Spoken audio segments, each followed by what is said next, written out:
Salve, salve, tudo bem? Como vai? Tudo tranquilo? Tudo caminhando bem? Os estudos estão fluindo? Tudo, tudo jóia, né? Então tá bom. Lembra, na aula passada nós falávamos daquilo que diz respeito a serviços públicos, especificamente ao ponto dos princípios. Então na aula de hoje, ó, vem comigo, aula de número 15, aquilo que diz respeito ao nosso intensivão, e perceba que na aula passada eu falei quanto ao princípio da continuidade. Qual que é a regra? A regra é que a prestação é contínua. Dentro do nosso ponto de número 3, a regra é a prestação contínua. Excepcionalmente, em casos de emergência ou em situações de reparo, melhoria na rede e inadimplência, eu posso entrar na exceção. O serviço público não mais será prestado, será interrompido. Visualiza. Na emergência não há que cumprir condições. Para, entretanto, trabalhar com reparos ou melhoria, tem que ser dado o prévio aviso. Vai chegar uma cartinha na casa do indivíduo, do usuário, do consumidor, dizendo, olha, em tal dia, em tal horário, será o serviço interrompido. Mas nós temos também, e é a grande cobrança, sobre a inadimplência. Então, olha, falou de inadimplência para você, você tem que lembrar de agora que temos duas condições. Então, dentro da inadimplência, duas condições. E quais são essas condições? Primeira condição é o prévio aviso. Normal, nenhum problema, nenhuma dificuldade. Mas além do prévio aviso, nós temos ainda uma outra condição, que é o interesse público, é o interesse da coletividade. Então, em situações de emergência, não há condição. Corta o serviço pura e simplesmente. Em situações de melhoria, reparo na rede, há condição. Qual é a condição? É o prévio aviso. E ainda, em situações em que trabalhamos com aquilo que diz respeito à inadimplência, opa, muito cuidado, porque agora na inadimplência nós temos que visualizar o quê? Duas condições. Quais são elas? O aviso prévio, né? A ideia de um prévio aviso aqui pra gente, e ainda aquilo que diz respeito ao interesse da coletividade. Então vem cá, nós temos que falar aqui do prévio aviso mais interesse da coletividade. Prévio aviso mais interesse da coletividade. Pronto. Agora sim. Aí eu pergunto, o hospital público que não paga a sua conta, pode ser um hospital público, pode ser um hospital privado, um hospital que não paga a sua conta, teve o prévio aviso, foi informado que se continuar em atraso, o serviço automaticamente será interrompido. É de interesse da coletividade? Não, não é de interesse da coletividade. Então esse serviço não pode ser interrompido mesmo que tenha prévio aviso. Por quê? Olha só, quando nós trabalhamos com a inadimplência, é o prévio aviso mais o interesse da coletividade, mais o interesse da coletividade. Perfeito?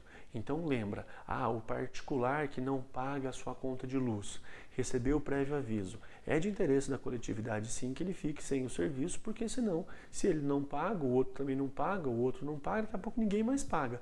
E aí aqueles que pagam vão ter que pagar a conta de todos. Vai ficar extremamente caro. Então, cuidado, hein?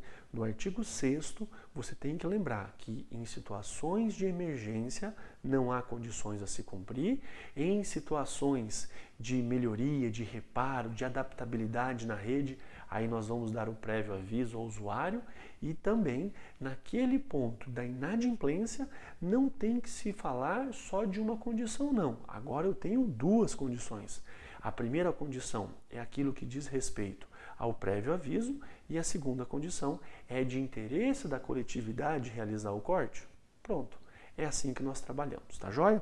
Vamos agora, então concluímos aqui o ponto 3, vamos agora ao ponto de número 4, propriamente iniciando a nossa aula de número 15.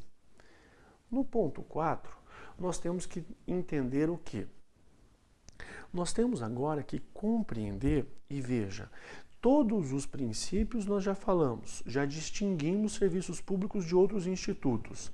Agora eu preciso que você entenda a classificação dos serviços públicos. Então agora nós vamos começar o ponto da classificação. E dentro desse item é muito importante você lembrar da classificação enquanto um serviço público, ut singuli, serviço público, ut singuli, também chamado de individual, e ele é diferente do serviço público ut universi, também chamado de geral, Aí você diz, Barbieri, o que é um serviço público ut singuli, o que é um serviço público ut universi, ou individual ou geral, respectivamente? Fácil pra caramba, o nome já está ali dizendo. Serviço público ut singuli ou individual é aquele serviço que é prestado a todos. Sim, prestados a toda a coletividade. Entretanto, eu consigo especificar, eu consigo visualizar quanto cada usuário está consumindo daquele serviço. Eu consigo, então, individualizar quanto cada usuário está consumindo. Vamos lá.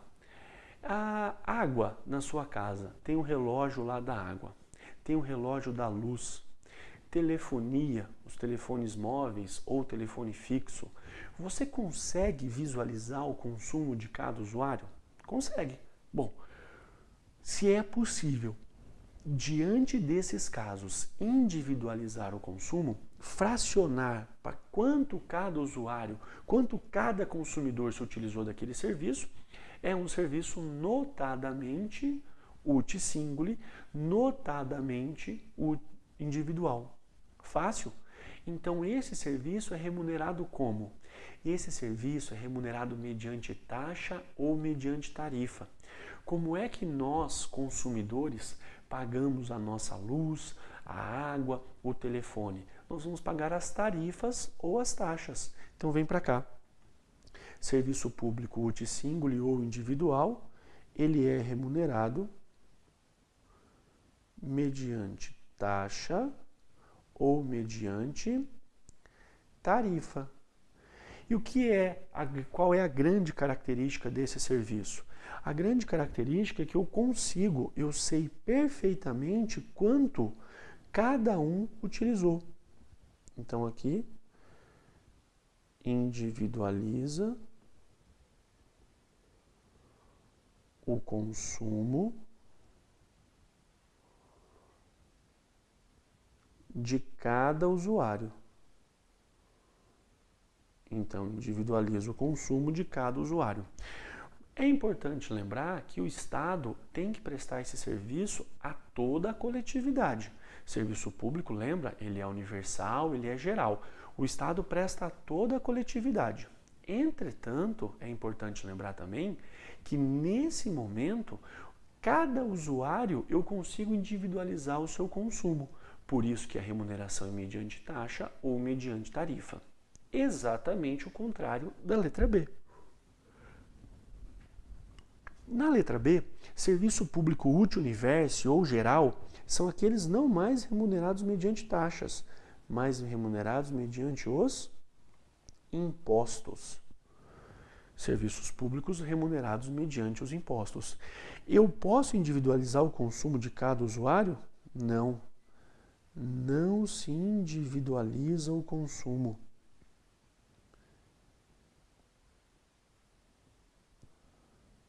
Não é possível individualizar o consumo. Não é razoável, não é possível, não tem condições de saber quanto cada usuário consumiu.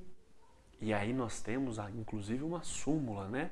Aquilo que diz respeito à iluminação pública. Não é a iluminação, não é a energia que vai para sua casa, é a iluminação pública. Imagina numa praça. Tem uma praça ali, perto da sua residência, você vai lá, o seu vizinho também, outra pessoa que você nunca viu na vida, e todo mundo está sendo beneficiado com aquele poste que tem uma iluminação e ilumina ali o chafariz da praça, ilumina o caminho daqueles que estão ali passeando. Aí eu pergunto para você, quanto cada usuário se utilizou? Você fala, Barbieri, não tem como prever, não tem como você ter uma noção de quanto cada um consumiu. E não tem mesmo.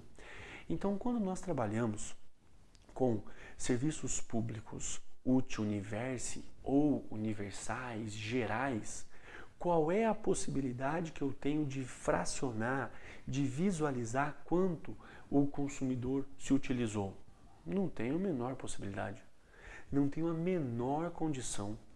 Então lembra, iluminação pública é serviço público universe. Iluminação pública é serviço público universe. Inclusive nós temos uma súmula. Então veja só, ó, quando eu falo do serviço público universe, do serviço público geral, eles são remunerados mediante o quê? São remunerados mediante os impostos. Enquanto que serviço público utilissíngule ou individual, mediante taxa ou tarifa. Então, por gentileza, toma muito cuidado com isso. Aí você disse, Barbieri, qual é a súmula que trabalha com esse tema? Vamos lá? Pega para mim as súmulas do Supremo Tribunal Federal e vamos encontrar aquela que diz que o serviço de iluminação pública não pode ser remunerado mediante taxa. Ah, então se cair na sua prova taxa de iluminação pública é inconstitucional. É inconstitucional. Então, pega lá, por gentileza, a súmula 670 do STF. Vou deixar aqui, ó, súmula, não com essa, né? Súmula 670 do STF. E aí você pergunta, bom, nos termos da súmula 670 do STF, olha lá, o serviço de iluminação pública não pode ser remunerado mediante taxa. E não pode mesmo, porque serviço de iluminação pública se encaixa como? Se encaixa na remuneração dos impostos. Por isso que ele é um serviço público universe ou geral. Aí você diz, então, quais são os exemplos que podem aparecer na prova? Água, luz, telefonia, são exemplos clássicos de serviço público utilissíngule ou individual. Iluminação pública, limpeza, né, pública, limpeza das praças, das ruas, das calçadas, pavimentação, são exemplos de serviços públicos universe ou gerais. Então, de um lado eu tenho utilissíngule, do outro lado eu tenho universe. Fácil? Joia?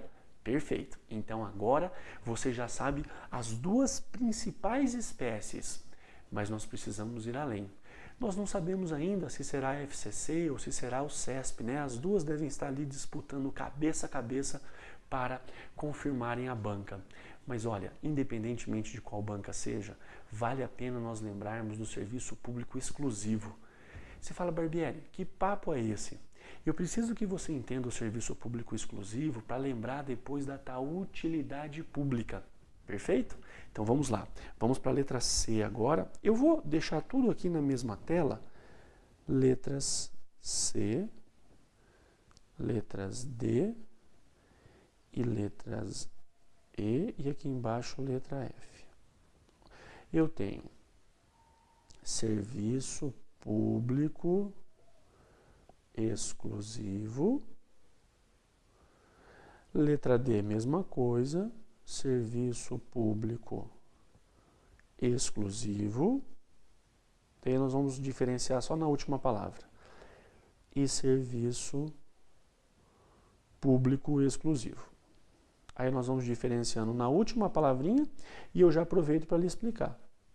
Serviço público exclusivo. Vamos lá. Primeiro caso, letra C. Serviço público exclusivo indelegável. O nome é autoexplicativo, né? Você fala, Barbieri, que papo é esse de serviço público exclusivo. Olha aqui. Serviço público exclusivo, exclusivo e exclusivo. No serviço público exclusivo, anota para mim, o Estado é titular. O Estado é titular. Então, quem é o titular do serviço público exclusivo? O titular do serviço público exclusivo é o Estado. Perfeito. Então, aí você diz, o que é um serviço público exclusivo indelegável? É aquele que o Estado é titular, porque é exclusivo. E só o Estado pode fazer a prestação do serviço. Ninguém mais pode, o particular não pode. Qual é o exemplo? O serviço prestado pelo Poder Judiciário. Só quem pode prestar esse serviço é o Estado. E se o Estado não prestar, ninguém mais faz. O particular não pode receber delegação. Então, prestação do serviço pelo Poder Judiciário, aquilo que diz respeito também à administração dos tributos, isso é só o Estado que pode fazer. Serviço público exclusivo, indelegável. Claro. E a letra D agora? Agora é o serviço público exclusivo delegável. E você já sabe, é só inverter a explicação. Se ele é exclusivo, é porque o Estado continua sendo o titular. E agora, se ele é delegável, é porque o Estado pode prestar, claro, ele é o titular, e pode também delegar aos particulares. Pode, nenhum problema. Aí você me diz, Barbieri, quais são os exemplos de serviço público exclusivo delegável? Fácil. Água, luz, telefonia, transporte coletivo de pessoas. Pronto, nós temos lá as concessionárias de água, de energia, temos as empresas de telefonia. Só isso. Bem fácil, né? Mas espera lá. Se o serviço público é exclusivo, ele continua sendo de titularidade do Estado. Pronto, o Estado pode prestar diretamente ou, se preferir, vai delegar ao particular. Ótimo. Vamos agora para a letra E. Agora nós falamos do serviço público exclusivo de delegação obrigatória. Serviço público exclusivo de delegação obrigatória. Qual é esse serviço público em que a delegação é obrigatória? Nesse caso, o Estado necessariamente tem que delegar ao particular. Necessariamente. O Estado é o titular do serviço, o Estado faz a prestação do serviço, porém, necessariamente delega ao particular. E quais são os dois casos clássicos no Brasil? Rádio e televisão. Nós temos lá a rádio oficial, a rádio do Estado, a Radiobras. Temos a televisão do Estado, a Telebrás, mas também nós temos inúmeras rádios que são concessões. Temos inúmeros canais de televisão que são concessões. Mas rádio e televisão não é que o Estado delega se quiser, ele é obrigado a delegar. Perfeito? Fácil? Então, ótimo. Agora nós vamos falar da próxima letra, e essa, problema, porque aqui o serviço público não é mais exclusivo. Agora o serviço público é não exclusivo. Você fala, Barbieri, então pera lá. Quando nós falávamos que o serviço público era exclusivo, é porque o Estado é o titular. Perfeito. E agora você diz que tem serviço público não exclusivo. É isso mesmo. Serviço público não exclusivo. Você fala, bom, se ele é não exclusivo, é porque o Estado não é titular. Anota lá. O Estado não é titular. Então, o serviço público não exclusivo é aquele em que o Estado não é titular. Você fala, mas espera lá. No começo, lá no nosso conceito, eu disse que todo e qualquer serviço público tem no Estado o seu titular. E ele faz prestação direta ou indireta. Aí você diz, Barbieri, e agora você vem dizendo que o Estado não é titular, então não pode ser serviço público. Perfeito. É esse o raciocínio mesmo. E agora, o que acontece? Vem aqui, ó. Olha lá. Já que nós temos essa divisão, então fica assim, ó. Serviço público exclusivo. O serviço público exclusivo é também chamado de serviço público próprio. É também chamado de serviço público próprio. Você diz, tudo bem, e esse tal de serviço público não exclusivo? Quando nós trabalhamos com o serviço público não exclusivo, a bem da verdade, ele não é serviço público. Então ele é chamado de serviço público impróprio. Ele é chamado de serviço público impróprio, que também recebe o nome de utilidade pública. Utilidade pública. Então, se caiu na sua prova utilidade pública, você já sabe, é o serviço público não exclusivo, chamado de serviço público impróprio ou utilidade pública.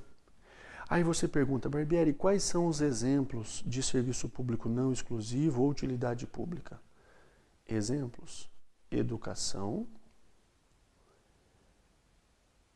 saúde e previdência. Educação, saúde e previdência. Faz a gentileza, marca para mim. Serviço público exclusivo é aquele chamado de serviço público próprio. E ainda eu tenho a figura do serviço público não exclusivo. O serviço público não exclusivo é chamado de serviço público impróprio ou também de utilidade pública, Aí você deve perguntar, tá, mas se o Estado não é o titular, como é que eu trabalho com delegação no serviço público não exclusivo, no serviço público impróprio ou chamado de utilidade pública? Não tem delegação. Não é possível delegar aquilo que você não tem titularidade. Então, para educação, saúde ou previdência, o Estado é obrigado a prestar esses serviços, mas o particular, se quiser, faz a prestação também. Exemplo, eu posso montar a minha escola? Posso, minha escola privada, escola particular. Ah, e o Estado vai delegar isso? Não, o Estado não é titular. O Estado fará o quê? O Estado vai fiscalizar, vai verificar se está tudo ok, mas não cabe delegação. Eu quero abrir o meu hospital. Posso abrir meu hospital? Posso. E o Estado? O Estado não tem que delegar porque ele não é mais titular. Então, muito cuidado. Falei para você, serviço público exclusivo ou serviço público próprio é que o Estado é titular do serviço. Será indelegável, delegável de delegação obrigatória. Já vimos. E se eu falo para você de serviço público impróprio? Serviço público impróprio, ele fura o conceito. Ele nem pode ser chamado, na verdade, de serviço público. Então, serviço público não exclusivo, serviço público impróprio ou utilidade pública são as mesmas coisas, não muda absolutamente nada. Joia? Entendeu? Então, ótimo. Você tem que visualizar o que é um serviço público próprio, aquele em que o Estado tem a titularidade, e aquele que é impróprio, em que o Estado não é mais titular, por isso que nós chamamos de utilidade pública. E quais são os casos clássicos no Brasil? Saúde, educação e previdência. Vem para cá, olha lá.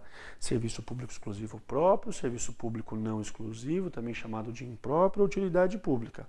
Lembrando que os exclusivos, o Estado tem a titularidade e o não exclusivo, obviamente, o Estado não é titular. O Estado é obrigado a prestar educação, saúde e previdência, mas ele não pode impedir o particular. Ele não pode impedir o particular. E completando essa classificação, nós temos o serviço público uti singuli e o serviço público uti universi. Viu que fácil? Agora nós vamos fazer o quê? Agora nós vamos trabalhar no ponto de número 5. Vem comigo aqui. Ponto número 5. Nós vamos aqui visualizar a descentralização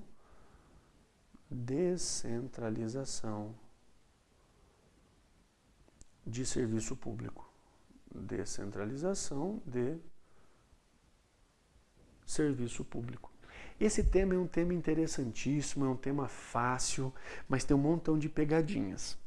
Lembra quando nós estudamos aquilo que diz respeito à organização da administração pública? E eu falava para você assim, olha, na organização da administração pública, eu tenho administração pública direta, tenho administração pública indireta, e quando a administração pública direta não consegue fazer tudo aquilo que a sociedade exige, ela especializa, ela descentraliza. E na descentralização eu estava falando de pelo menos 2 pessoas jurídicas distintas. Lembra disso? Pois é. Acontece agora que nós precisamos aplicar essa ideia da descentralização dentro dos serviços públicos.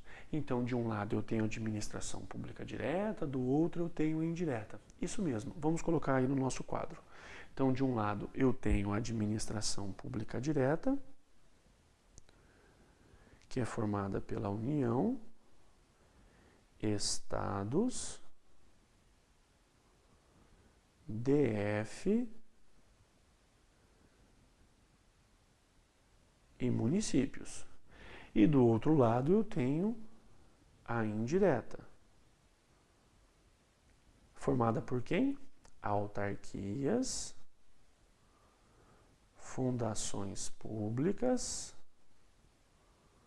sociedades de economia mista, empresas públicas. E olha, vou colocar com outra cor aqui, né? Porque, claro, não faz parte da administração pública indireta, os particulares. Por quê? Sabe por quê? Nós vamos agora diferenciar a descentralização. Então, você vai puxar uma flechinha em azul, ligando lá na autarquia, e depois vamos puxar aqui uma flechinha em vermelho, ligando na fundação pública, sociedade de economia mista, empresas públicas e particulares. Pronto. Estão aqui então as nossas 2 flechinhas. Aí você pergunta, Barbieri, mas qual é a diferença? Nós temos que visualizar quem é que recebe a titularidade e a execução do serviço e quem é que recebe só a execução do serviço. Combinado? Na próxima aula eu volto para lhe explicar a diferença de outorga e delegação, para lhe explicar a diferença de descentralização por colaboração, descentralização por serviço. Combinado? Na próxima aula, então. Fica com Deus, excelentes estudos para você, tudo de bom e a gente se vê. Até lá!